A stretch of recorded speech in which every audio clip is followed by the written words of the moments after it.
মাইয়াজমান lima বাইনা লাহিয়াইহি ওয়া মা বাইনা রিজলাইহি আজমান লাহুল জান্নাহ। দুই ঠোঁটের মাঝে জবানের হেফাজত করো, দ্বিতীয় লজ্জাস্থানের হেফাজত করো।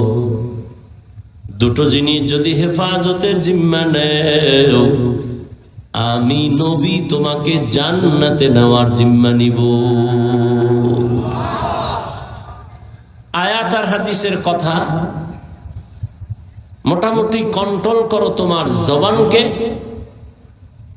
আয়াতের মধ্যেও আল্লাহ বলেন তোমার জবানকে কন্ট্রোল করো।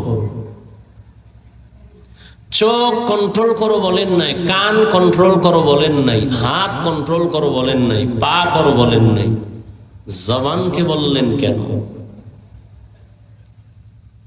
বলে জবান পুরা বডির মধ্যে একটা মারাত্মক অস্ত্রের নাম জিহবা, জবান।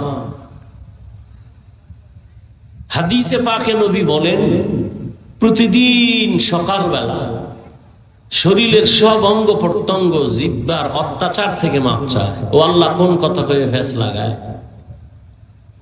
পানাহ চায় সব অঙ্গ প্রত্যঙ্গ জিহ্বার থেকে।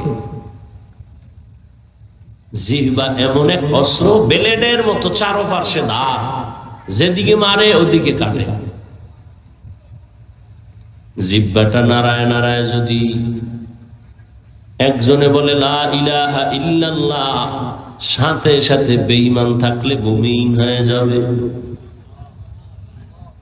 আবার এই একই জিহ্বা নাড়ায় যদি আবার বলে আমি আল্লাহ মানি না, কোরআন আমি পুরাটা মানি না, একই জিহ্বার কথার দ্বারা লোকটা বেঈমান হয়ে যাবে।